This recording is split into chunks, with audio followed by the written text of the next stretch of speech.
Bienvenue Mohamed Renchi, je rappelle que vous êtes directeur de la faculté Rabat Business School à l'Université internationale de Rabat. Avec vous, on va débattre aujourd'hui des enjeux institutionnels qui sont conditionnés par la régionalisation avancée, des exigences également en matière de mode de gouvernance, c'est à la mode, d'un point de vue territorial et des conditions, des préalables nécessaires pour tendre vers une égalité territoriale, bien sûr sans occulter le coût et le financement à payer pour avoir une égalité territoriale sur l'ensemble du pays.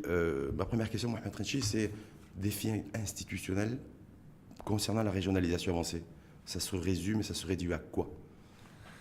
Ça se résume en trois étapes. La première étape, c'est que nous avions un modèle de gouvernance très centralisé, à la fois du point de vue de l'histoire de notre pays et du fait de la colonisation avec le modèle jacobin qui a été peu ou prou installé ici au Maroc pour un certain nombre de raisons qui, du point de vue de la puissance coloniale, se comprenaient tout à fait. Et la deuxième chose, c'est qu'après l'indépendance, il y a eu à la fois une demande locale, si je puis dire, plus ou moins exacerbée dans certaines zones, d'autonomie ou du moins de droit de regard sur ces affaires, les affaires locales, avec plusieurs articulations concernant les cultures locales au Maroc. Et l'État a répondu quand même dès les années 60 en partie à cette demande de localité, si je puis dire, ou d'identité régionale. Ça date de 1963, je crois. La Constitution de 62, région, après voilà. Donc encore les communes, après on a mis en place les provinces, après donc les provinces qui elles-mêmes n'étaient que le remplacement de ce que la puissance coloniale avait installé. À l'instar des départements en France, vu qu'à peu près les mêmes attributions administratives. Et plus récemment, dans un contexte différent, et notamment dans le cadre de la nouvelle Constitution de 2011, un vaste champ a été ouvert, c'est celui de la régionalisation. Tout ça, c'est en matière de votre part, c'est un petit peu aussi de tenir compte de l'historicité de l'histoire. C'est qu'en fait, le processus de régionalisation a démarré tout à fait. Au début des années 60, aujourd'hui avec la création aussi des collectivités locales. Tout à fait. Et même dans cette histoire, il faudrait tenir compte, on n'en parle pas assez de mon point de vue, et c'est pour ça que périodiquement ça revient sans que le refoulé revient sans qu'il soit complètement géré. Nous avons de fortes identités régionales. Le Rif, le Souss, le Tafilalt, et on peut en citer de nombreuses identités régionales qui existent historiquement, mais sans que cela, qu'on soit clair dès le départ, ne remette en question l'unité nationale. Il est légitime qu'il y ait des identités régionales comme ça qui existent. Absolument, qui s'expriment d'ailleurs non seulement du point de vue économique, organisation sociale, mais souvent aussi par ne serait-ce que le vocabulaire, une langue locale spécifique, des traditions culinaires, c'est ce qui fait aussi la richesse et la multiplicité de la diversité de ce pays. Qui constitue peut-être et certainement d'ailleurs des leviers d'attractivité pour les régions dans le cadre du processus de régionalisation avancée. Tout à fait. Parfois, j'ai l'impression que ces aspects-là ne sont pas mis suffisamment en avant et encore moins exploités. C'est ce qu'on pourrait, pour faire référence aux affaires internationales, ce qu'on pourrait appeler les avantages comparatifs des régions. Et là, c'est l'historicité, c'est les cultures, c'est les identités, c'est les langues aussi, peut-être les dialectes régionaux. Tout à fait, des traditions culturelles. Ça veut dire quoi là-dessus, justement, avant d'aller sur le volet organisationnel des territoires, parce que je crois que on est à l'aube de ça, ça veut dire que ce que vous êtes en train de dire sur ces spécificités culturelles qui découlent de l'histoire des territoires, c'est important aussi de les intégrer dans une réflexion globale de dire, voilà, on veut effectivement dynamiser les territoires économiquement essentiellement, mais attention, ne pas raser l'histoire. Ne pas raser l'histoire et surtout, il y a deux aspects fondamentaux au-delà des cultures, des langues, etc., qui sont très œuvrants dans les mécanismes institutionnels, puisque nous sommes dans le champ institutionnel dans ces régions. C'est qu'historiquement, il y a des modalités de production des élites locales. Qui sont à la fois porte-parole, entrepreneurs, et quand c'est nécessaire, c'est l'anglais qui me vient à la bouche, mais des gens de paix, des peacemakers, des intermédiaires, notamment entre le niveau central et le niveau local. Et d'ailleurs, quelqu'un comme Lyautey avait fortement compris cette dimension-là, qui est une dimension sociopolitique.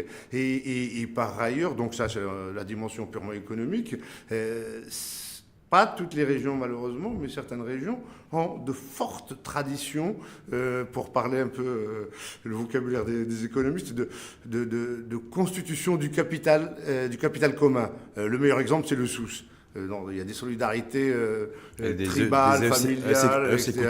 Et tout. Ouais. Et le business se fait en toute confiance, à une large échelle, même un commerce transsaharien, avec simplement la parole donnée ou des filiations ou des réseaux constitués. Et anthropologiquement, c'est très très très important cet aspect-là. Est-ce qu'on peut parler de patrimoine immatériel régionaux? Absolument, du coup. Absolument, on est en plein dedans d'ailleurs. Quelqu'un qui est très connu au Maroc, un politologue américain, Waterbury, qui a écrit sa thèse, qui en a fait un livre, Le Commandeur des Croyants, a fait derrière un autre livre qui passait inaperçu un petit peu au niveau de l'espace marocain, mais c'est sur le Souss en tant que modalité de constitution des fortunes. Et le sous-titre, c'était la meilleure business school au Maroc, cette zone-là. Le livre s'appelle exactement Go North. Donc ils ont été avant-gardistes dans la création et la fabrication de business school. Absolument. On va revenir sur l'organisation des territoires. Oui. Là, on est passé, il y a eu cette refonte de la carte régionale, donc on a réduit le nombre de régions, on est passé à 12 régions. Là, il y a un processus de régionalisation avancée qui voit le jour, qui est en train de se mettre en place, en tout cas qui est sur les rails. Comment on organise des territoires?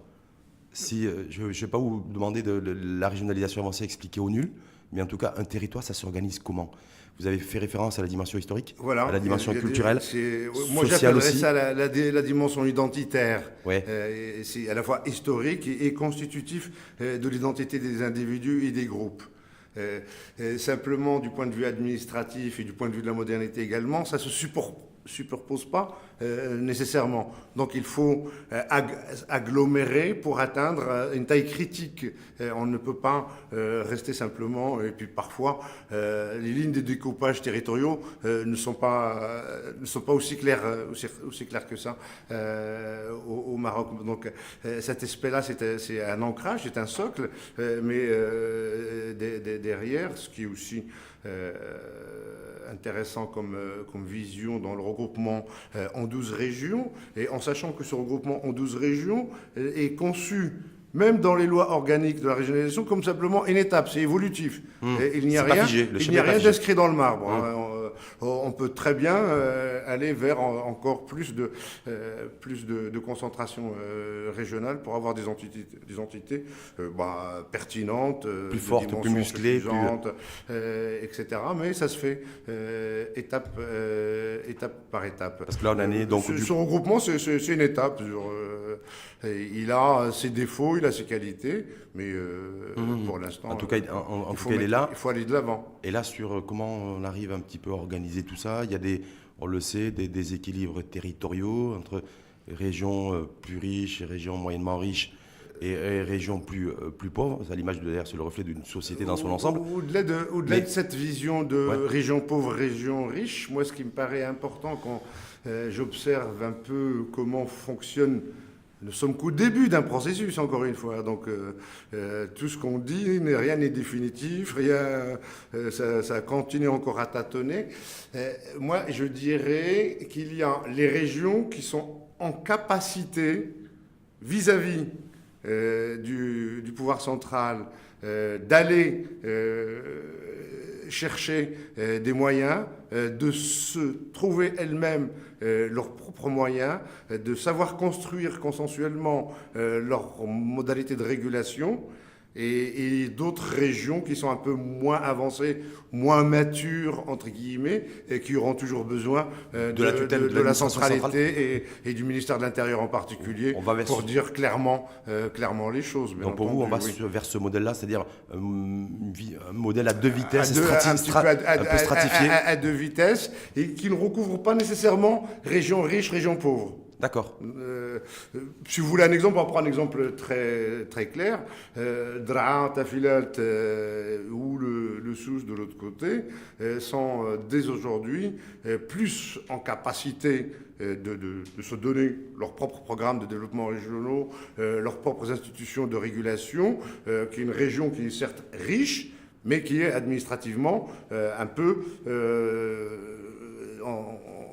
en incapacité d'aller vers plus d'autonomie. Le meilleur exemple, c'est Rabat-Salé, Kinitra. D'accord, donc du coup, rien à voir avec le critère de... Tout à fait, il faut croiser les deux critères, oui, tout à fait. Ouais.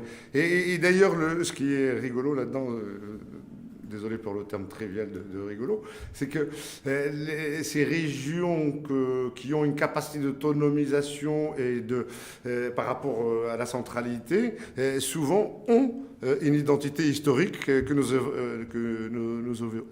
évoquions au début. En début de... Et du coup, le questionnement, en tout cas, sur le rééquilibrage territorial, pour vous, voilà, est-ce que la question se pose? Est-ce qu'il faut se dire de toute façon, dans tous les espaces à travers le monde, tous les blocs régionaux, il y a des équilibres et des déséquilibres, mais nous, au stade où nous en sommes aujourd'hui, les choses vont se réguler d'elles-mêmes? Se réguler d'elle-même, je ne pense pas. Non. Il faut une volonté des territoires, des élus. Ouais. Une double volonté politique. Une volonté politique territoriale qui prenne conscience pleinement des compétences qui lui sont transférées et des moyens, bien entendu, qui sont en face, mais également une volonté de la part du pouvoir central. Et le pouvoir central à ce niveau-là, il est bicéphale. C'est-à-dire qu'il y a bien entendu les ministères, mais nous avons aussi localement un wali, un gouverneur, des cahiers, une organisation administrative. Et tout. Ouais. On peut très bien avoir une forte volonté du point de vue central de vouloir déconcentrer, et localement les agents d'autorité qui résistent et qui exercent une force d'énergie par rapport à l'autonomie. Si ça se pose, ça se régule comment, ça aussi? Parce qu'on est sur des modèles de régulation permanents, en fait. Des modes de régulation qui peuvent prendre deux cas de figure, et ce qui est encore symptomatique, c'est que ça rejoint toujours la grille qu'on a mise en place tout à l'heure. Les régions qui sont capables de discuter, qui sont capables d'avoir droit au chapitre, de parler, etc. et tout, d'aller voir un wali, de dire, bah voilà ce que nous voulons faire, voilà qui nous sommes, et tout. Et dans ce cas-là, il y a un accompagnement. Et de l'autre côté, vous avez un ensemble de régions avec les élus, etc. et tout, qui sont en autonomie restreinte et qui attendront toujours que le wali valide, accompagne, désigne, oriente, encadre, etc. Mais ça, c'est des processus d'apprentissage. Donc, progressivement, les choses vont s'ajuster. Chacun va trouver sa place. Ça demande du temps. Ça demande du temps. Ça demande du temps, justement, parce qu'il y a autre enjeu aussi, c'est la gouvernance.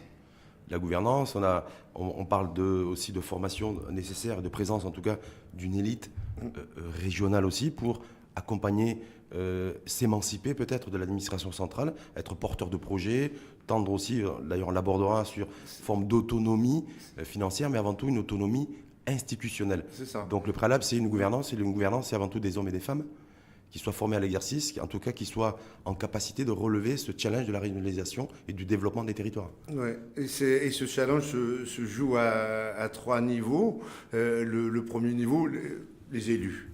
Donc, nous avons des élus de statuts différents, de niveau d'expérience et de culture différentes, etc. Et tout. Donc là où nous avons des élus qui ont beaucoup d'expérience, un certain niveau de culture, si je puis dire, et de technicité, ont un pouvoir politique plus prégnant que d'autres. Le deuxième niveau, et là on est un petit peu au milieu du gué, si je puis dire, au Maroc, c'est la compétence des cadres exécutifs au sein des régions. C'est-à-dire ceux qui sont dans l'opérationnel, qui sont dans l'opérationnel et qui mettent effectivement en œuvre les choses. Pour reprendre encore l'exemple de la France, dire quand il y a eu la régionalisation, il y a eu la création, au-delà de l'ENA, qui produisait des hauts fonctionnaires pour les ministères et pour le niveau central, il y a eu ce qu'on appelait les IRA, les instituts régionaux d'administration, qui formaient donc des cadres, certes intermédiaires, mais des cadres très compétents dans l'instruction des dossiers locaux, dans la connaissance du terrain. Ça veut dire, Mohamed Renchi, que quand on est engagé dans un processus de régionalisation avancée et d'une refonte un petit peu des territoires et qu'on pense à la gouvernance, il faut aussi parallèlement voire anticiper la formation de celles et ceux qui seront aux commandes des exécutifs régionaux. Sinon, il va manquer quelque chose dans le dispositif global. Et la formation de ces cadres, moi, quand j'ai vu en Rhône-Alpes, j'ai vu cette régionalisation. Au début, ils ont transféré du personnel de l'État, mais très rapidement, les choses ont été, au bout de 3 ans, les choses ont été prises en main par des gens issus des IRA, des instituts régionaux d'administration, qui étaient complètement... Et chez nous, au Maroc, ça peut se passer comment ? Cette formation des élus et des élites, surtout, qui vont être aux commandes. Tout à fait. C'est en cours, mais comme les choses qui sont en cours, ça demande, encore une fois, du temps, du tâtonnement, de l'expérience, des erreurs rectifiées, etc. Et surtout, l'enjeu qui est primordial pour moi, c'est aussi d'adapter la formation de cette élite locale par rapport aux enjeux locaux et non pas former des gens... C'est-à-dire pas de formation standard pour cette élite régionale. Si, il y a des choses standards. Le droit administratif, c'est forcément toujours le même. Mais par contre... Si une région plutôt axée son développement économique sur le tourisme, exactement, c'est ça, ou sur les aspects... Selon les spécificités, en fait, Exactement, c'est ça que je voulais dire. C'est-à-dire que là, nous avons à la fois des cadres compétents administrativement pour les procédures, pour le droit administratif, comme je disais, et tout ça, mais aussi que ce soit des acteurs locaux du développement, c'est-à-dire des gens qui sont capables à la fois d'imaginer on y viendra tout à l'heure, donc les axes de développement régionaux et identifier les acteurs locaux qui sont capables de les accompagner dans ce processus. Et là, on en vient au 3e niveau, c'est ce qu'on pourrait appeler le niveau des forces vives régionales. D'autres diraient la société civile, mais ce mot société civile, moi je le trouve à la fois trop politisé et pas assez dynamique en termes d'implication locale dans les multiples facettes du territoire, c'est-à-dire l'économique, le social, le culturel, et le culturel. Et à ce niveau-là, institutionnellement, je pense que on pourrait y aller à un moment ou à un autre, mais de manière spécifique au Maroc. En France, en 86, quand ils avaient mis en place les lois de décentralisation, ils avaient mis en place également ce qu'on appelait les comités économiques et sociaux régionaux, où l'ensemble des forces vives de la région étaient représentées, aussi bien les professionnels au travers des chambres de commerce, chambres d'agriculture, chambres... Donc du coup, on avait de vrais parlements régionaux, en fait. Exactement. Non plus une instance consultative. D'accord. Une instance. Le conseil régional est lui-même bicéphale parce qu'il est à la fois un exécutif et un parlement.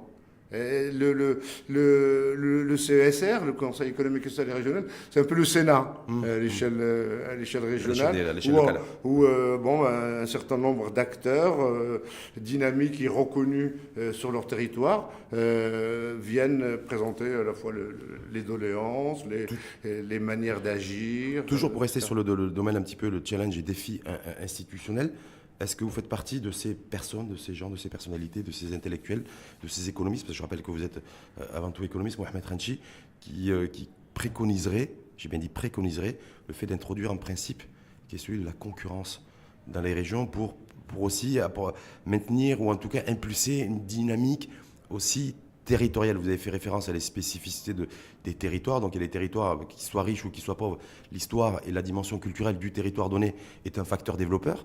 Mais est-ce que le principe un peu de concurrence territoriale, ça pourrait permettre de créer aussi une émulation au niveau des territoires? Justement, je préfère ce dernier terme. Émulation. Terme d'émulation. Oui. Le mot concurrence est trop connoté marché, entreprise, etc. Je rappelle que ce qu'on demande aux régions, me semble-t-il, si j'ai bien compris, c'est le développement économique des territoires. Bien entendu, mais sincèrement, ça n'a jamais été très bon de transférer le vocabulaire de l'entreprise vers les institutions. Comment inciter Émulation, oui. Voilà. Émulation et même éventuellement des dispositifs, chose qui n'est pas aberrante, où il y a une prime aux dynamiques. Les régions les plus dynamiques, etc. et tout, on peut les accompagner dans l'implantation d'entreprises étrangères, dans l'orientation des investissements directs étrangers, dans la coopération décentralisée. Effectivement, c'est un aspect collaborateur, mais sur la notion de bonne gouvernance, en fait. De bonne gouvernance, bien entendu. Comment inciter les exécutifs à assurer une gouvernance et une bonne gestion de la chose locale, de manière à ce que le citoyen, l'administré qui paie ses impôts locaux, se dit, moi, effectivement, je suis content et fier de payer mes impôts, parce qu'à côté de ça, je suis dans un territoire qui est bien géré, qui est bien gouverné, qui est bien administré. Et pour ça, encore une fois, donc, des élus intègres, une fonction publique territoriale compétente et au service du citoyen, du coup, parce qu'il y a ce rapport-là. Et de niveau, et le double contrôle, qui est le contrôle à la fois, parce que c'est un contrôle maintenant avec les nouvelles lois de 2015, un contrôle a posteriori, donc par les autorités centrales, ou bien il y a même la Cour des comptes, le national, les Cours des comptes régionales aussi, régionalisées. Tout à fait, mais aussi le contrôle citoyen. Je parlais de ce contrôle-là essentiellement. Le contrôle citoyen qui peut s'exercer, bien entendu, lors des scrutins, mais les scrutins c'est périodique, donc un contrôle plus direct, c'est-à-dire avoir droit au chapitre. Et Dieu merci, maintenant l'espace public est ouvert. Lorsque une route est mal faite ou non pas faite, etc. et tout, les gens sont en situation de se regrouper pour aller demander leurs droits. Pour vous, les urnes, la sanction des urnes, le vote, ça c'est est-ce que là c'est la solution extrême, périodique, solennelle. Mais entre-temps, il faut qu'une démocratie territoriale active, ça suppose aussi une société civile vivante. Et donc des gens qui ont droit au chapitre et qui portent leurs revendications calmement, bien entendu, de façon organisée et sereine, mais c'est tout à fait légitime. Est-ce que pour vous, c'est le véritable enjeu institutionnel de cette régionalisation avancée? C'est pour ça qu'il faut des corps intermédiaires et des porte-paroles régionaux qui sachent à la fois discuter avec la population locale et porter... Qui ont identifié les besoins locaux aussi. Ces demandes, bien sûr, qui savent aussi quels sont les enjeux. Tout ça, ça demande du temps. Ça demande de l'expertise, de l'expérience, de la culture, de la confrontation, de l'amour de son territoire aussi, l'amour du territoire, c'est important. Mais ça, normalement, c'est intégré dans la culture. Quand on aime sa culture. C'est l'aspect du modèle culturel. Tout à fait, absolument, tout à fait, oui. Donc vous, pour le principe de concurrence, pour inciter les élus à être responsable, à être comptable aussi devant les administrés. Bien sûr, ça va de soi. Je veux dire, c'est intrinsèque à l'esprit même de la régionalisation avancée. Ce que vous dites là, les trois piliers, c'est autonomie, action, résultat, sanction, et pour ne pas dire le mot, reddition de comptes périodiquement. C'est le draft, il est clair là-dessus. Lors des échéances électorales. Et ceux qui ne sont pas à la hauteur, qu'ils... Ça, c'est pour donc tendre vers un modèle, j'ai envie de dire, d'autonomie institutionnelle. Tout à fait. L'autre volet, à mon avis, sous-tendu, c'est l'autonomie aussi financière Oui. des régions, des exécutifs. Alors il y a la dimension peut-être aussi du modèle économique, la capacité du territoire à créer de la richesse, mais en même temps aussi aux exécutifs à être en capacité de lever de l'impôt local. Ce modèle économique, il a trois dimensions là encore. C'est que il y a des régions qui disposent d'emblée de moyens. Donc cela, à la limite, pourrait, si dans un esprit d'équité, participer de façon positive à une caisse nationale de péréquation. Une espèce de fonds de solidarité. Un fonds de solidarité, ça existe déjà d'ailleurs. etc. Tout à fait. La deuxième chose à ce niveau-là, c'est qu'il faut que le niveau central, mais à tous les niveaux, pas uniquement le ministère de l'Intérieur, pas uniquement le ministère des Finances, joue le jeu, c'est-à-dire transférer à la fois les compétences et les moyens qui vont avec. Et surtout, éviter de transférer pour l'instant la dette. Donc, ça, c'est faire supporter la dette publique aux régions. Tout à fait, oui, on appelle ça. Donc, c'est une technique de déconsolidation de la dette nationale. Donc, on la reporte sur les niveaux infra. Et la troisième observation à ce niveau-là, qui est un grand manque à mon avis et qu'il faudra nécessairement rectifier d'une manière ou d'une autre, c'est que la loi sur les PPP, les partenariats publics-privés, ne s'applique pas au niveau des régions. Pas aux régions. On dit que c'est prévu. Il faudrait que les régions puissent avoir accès à cette technique de financement. Donc, technique de financement, c'est extrêmement important parce qu'il y a le transfert que l'État s'est engagé, une partie de l'IR, une partie de l'IS, une partie de la TVA. On parle de volant de 25-30 milliards de dirhams qui sont au profit transférés au niveau des régions, mais ça ne suffira pas. Non, ça ne suffira pas. Ça suffira pas. Et donc, le partenariat surtout dans certaines régions, notamment les besoins en infrastructure sont immenses. Et donc, il faudra de l'imagination, notamment les PPP, pour pouvoir...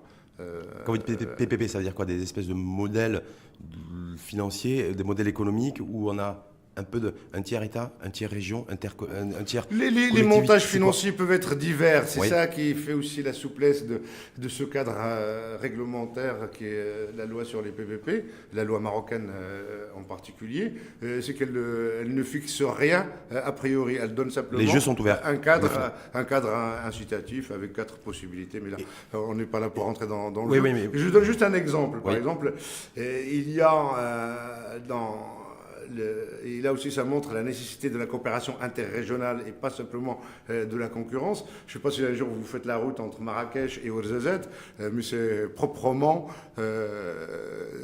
éreintant et économiquement un obstacle majeur. C'est l'enclavement par excellence. Et ce type d'infrastructure peut être largement mise en œuvre dans le cadre d'un PPP, d'un partenariat public-privé. Donc pour vous, c'est le levier aussi essentiel de financement. C'est pas la réponse à tout, mais ça peut être un levier. Juste pour celles et ceux qui vous écoutent et qui vous écoutent attentivement depuis le début, on sait très bien aujourd'hui qu'il y a des chertés au niveau de l'école, des problématiques de fond en termes d'accessibilité sur l'école et sur la santé. Est-ce qu'on peut envisager que demain, dans des régions qui vont connaître, il va y avoir une nouvelle dynamique territoriale autour de ces choses-là, il peut y avoir aussi des solutions à trouver avec des modèles, j'ai envie de dire, acceptables. Tout à fait, avec des montages spécifiques à certaines régions. Encore une fois, l'exemple de la France, les lycées sont de compétences régionales, pas au niveau pédagogique, mais au niveau de la construction, de l'entretien, du personnel, recrutement, de toutes ces etc., etc. Les régions sont les mieux placées, à mon avis, surtout dans les régions les plus enclavées, pour savoir où mettre un lycée, comment le manager. Il faut de vrais managers pour concentrer les moyens. Pour avoir cette capacité de décision et d'écoute auprès de l'administration centrale, il me semble, peut-être que je me trompe et vous me direz, qu'il faut aussi avoir une assise, financière, c'est-à-dire être à la tête de régions qui sont autonomes financièrement. Parce que si on n'est pas autonome financièrement, c'est peut-être un peu compliqué pour défendre son bout de gras, comme on dit, auprès de l'administration centrale. Je ne sais pas. C'est un préalable, mais on le voit déjà dans le début du processus de régionalisation. Certaines régions font preuve d'imagination et lèvent des moyens par des dispositifs originaux. Vous pensez à quoi, par exemple Par exemple, je pense, encore une fois, Tafilelt, elle fait appel à son élite à travers le monde. pour monter... Réseau diaspora pour monter des choses localement, des musées, des centres de loisirs, etc. Ça veut dire quoi? Ça veut dire que là, au-delà du relais, du fil un petit peu de la diaspora marocaine, qui effectivement est un relais aussi, est extrêmement dynamique, ça veut dire que là aussi, c'est la mondialisation aussi par... Bien entendu. C'est-à-dire, voilà, aujourd'hui, c'est des régions qui vont se développer en étant ouvertes sur le monde extérieur. Tout à fait. C'est ça aussi et puis un transfert de savoir-faire, etc. Et tout. Comment dire, les énergies renouvelables, décentralisées, elles aussi, micro-projets, etc. Et tout. Il y a une élite extraordinaire qui est en train d'agir actuellement dans les zones sud du Maroc. Et donc ça se voit pas encore, mais rapidement les choses vont. Et ça, c'est quelque chose qu'il faut pour vous accompagner, qu'il faut laisser. Il faut en être conscient, laisser faire en fait. C'est ça le fond véritable de la décentralisation, parce que c'est encore une fois, on revient au niveau pragmatique, au niveau des doctrines entre les Jacobins et les Girondins. Les Jacobins, c'est simplement déconcentrer le pouvoir de l'État. Les Girondins, c'est réveiller les énergies locales pour créer de la richesse et de la solidarité. Donc c'est deux conceptions. Et nous, il faudrait qu'on soit plutôt girondin ou plutôt jacobin? Eh bien, on est un peu les deux. Les deux. C'est pour ça que j'ai commencé à insister au départ sur la force des identités locales et des élites locales bien ancrées, etc., etc. Donc, ça, c'est très girondin comme modalité de fonctionnement. Et de l'autre côté, bon, vous n'allez pas demander à un wali, à un gouverneur de renoncer à ses prérogatives centrales. Ça va se faire, mais dans le process, dans la continuité et dans le temps. Step by step. Et si je vous parle aussi en termes de défis institutionnels, de compétitivité des territoires. Est-ce que là, ça nous ramène aussi au marché et vous à une forme de négation Par contre, là-dessus, je suis d'accord. Ouais, compétitivité territoriale. Compétitivité territoriale, on est absolument dedans. Et au niveau de cette compétitivité, il y a deux dimensions. Il y a ce qu'on pourrait appeler la compétitivité naturelle, c'est-à-dire que l'huile d'argan, on ne le fera jamais à Tanger. Donc là, j'ai un avantage comparatif absolu, si je puis dire, et donc c'est aux acteurs locaux de valoriser et de rendre compétitive cette activité. L'autre compétitivité, c'est aussi l'attractivité, la capacité des territoires à attirer et à garder des projets. Et attirer les investisseurs et les investissements. Renault peut s'installer là-bas, et tout. Donc là, ça suppose une réactivité des acteurs locaux pour pouvoir... Mais ça veut dire quoi? Ça veut dire que les régions aussi pourraient ou devraient jouir d'un droit réglementaire, celui de, par exemple, d'avoir la main sur le baromètre fiscal de sa région pour attirer les investisseurs, attirer les investissements, pouvoir développer sa région, pouvoir la rendre plus compétitive et performante. Pour l'heure et concernant le Maroc, et pour moi, il est hors de question d'aller vers ce type d'instrument au niveau des régions, parce que tout ce qu'on peut espérer obtenir avec ce type de mesures, c'est le dumping régional. Il n'est pas souhaitable de rentrer dans ce genre de logique. Mais par contre, il y a d'autres instruments possibles pour être attractifs. C'est la formation de la main-d'œuvre, c'est jouer sur le foncier, c'est énormément de choses comme ça. Des exécutifs aussi qui auraient la capacité de réguler un petit peu l'accessibilité au foncier. Mettre au service d'une entreprise un foncier déjà disponible et installé en eau, électricité, aménagé, etc. et tout. À moins d'être ingrat, moi je serais preneur. Mais l'organisation des territoires, vous avez vu, là, il y a une décision qui a été prise d'ailleurs il y a quelques jours, c'est de doter toutes les régions d'une zone franche. Oui. C'est-à-dire avec un paramètre fiscal avantageux. Tout à fait. Voilà. Mais sous la maîtrise de l'État central. Sous la maîtrise de l'État central. Oui. Mais c'est nécessaire. C'est comme, quand vous évoquez des choses comme ça, c'est comme si vous disiez que... moi, je me souviens, quand j'étais au Conseil régional en France, c'était problématique. Les régions commençaient à avoir des représentations à l'étranger, comme si elles avaient un ministère des Affaires... des bureaux, des délégations. À ce niveau-là, il faut que ce soit simplement... limité et encadré par l'État national. Dans le processus dans lequel nous sommes aujourd'hui, au stade où nous en sommes aujourd'hui. Tout à fait. Mais peut-être que dans un second temps, maturité, responsabilité, ouvrir un petit peu la région. Parce que je me dis, est-ce qu'on ne peut pas faire fi, Mohamed Renchi, de la mondialisation? Aujourd'hui, on nous parle de l'organisation de blocs régionaux au niveau des continents, et c'est intercontinental d'ailleurs. Donc du coup, est-ce que le défi, le challenge aussi de cette régionalisation avancée qui démarre, c'est d'avoir des régions fortes, et des régions qui sont en capacité d'être en concurrence, non pas au niveau intra-région, mais sur l'ensemble du territoire, enfin sur l'ensemble de l'espace mondial. Donc on change carrément de géographie. Tout à fait, oui. Tout à fait. Parce qu'on voit là-dedans, je veux dire, des dispositifs de coopération décentralisée, de liberté des régions pour contracter sur tel ou tel chapitre, c'est tout à fait envisageable avec... C'est-à-dire développement de coopération économique, bilatérale, de région en région, et puis forcément d'État à État, c'est ça en fait, qui est en jeu. Moi, je l'ai vu en France encore une fois, mais genre, pour nous au Maroc, c'est largement envisageable. Mais c'est ça aussi l'enjeu de la régionalisation avancée, dans le développement économique des territoires, c'est le développement des coopérations bilatérales. Économique et plus largement. Aussi, encore une fois, il y a la diaspora, et surtout il y a une diaspora maintenant qui a accès à des commandes, notamment en termes de mandats électifs, en termes de moyens financiers, etc., etc. Donc tout ça, c'est tout à fait envisageable à un niveau régional, tout en sauvegardant, bien entendu, l'unicité du pays. L'unicité du pays. Mais vous, là, au stade où nous en sommes aujourd'hui, régionalisation avancée, défis institutionnels, gouvernance, tout est en construction. 3 observations à ce niveau-là. C'est un grand espoir, la première chose. La deuxième chose, malheureusement, il y a un certain conservatisme et une lenteur dans la mise en œuvre à la fois du cadre réglementaire, mais c'est venu quand même en 2015. Et puis là, actuellement, les décrets d'application sont quasiment tous mis en place. Donc cette lenteur et cette inertie ont un peu freiné ce que je disais en premier, l'espoir que vous qui avez vécu aussi le phénomène de régionalisation avancée, déconcentrée, décentralisée dans un autre pays, est-ce que ces réticences humaines, que ce soit de la part de hauts fonctionnaires, des élus, société civile, elle est tout à fait naturelle, j'ai envie de dire. Alors, elle est humaine, tout à fait naturelle, oui. Réticence des hauts fonctionnaires en premier lieu, réticence des populations et du groupement de populations localement, réticence financière de l'État à vouloir transférer l'intégralité des sommes dues. Donc, ce n'est pas spécifique au Maroc.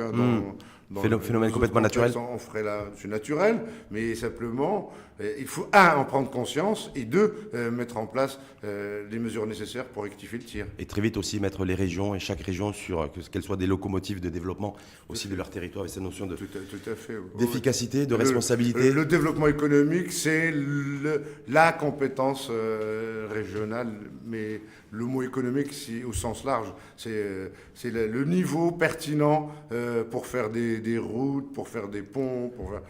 Très souvent, on se pose la question, je sais que vous êtes très averti là-dessus, bonne ou mauvaise gouvernance, quels sont les critères? En tout cas, ce qui est clair avec la régionalisation avancée, est-ce qu'on peut dire d'ores et déjà, Mohamed Renchi, que le critère d'évaluation, ce sera la performance économique des territoires? Tout à fait. Il y a 2, voire 3 impératifs. C'est que celui qui est aux commandes à la fois du côté électif et du côté du fonctionnaire, qu'il vise la performance. Ça, on n'y est pas toujours. La deuxième chose, c'est qu'il faut toujours une évaluation des choses et surtout ne pas s'arrêter au niveau évaluation, c'est rectifier ce qu'on a évalué. Merci en tout cas, Mohamed Renchi, pour cet éclairage. Je vous en prie. En matière d'enjeux institutionnels conditionnés par cette régionalisation avancée, aussi le mode de gouvernance, et surtout on retiendra cette notion de performance territoriale qui n'a pas forcément un lien avec le marché.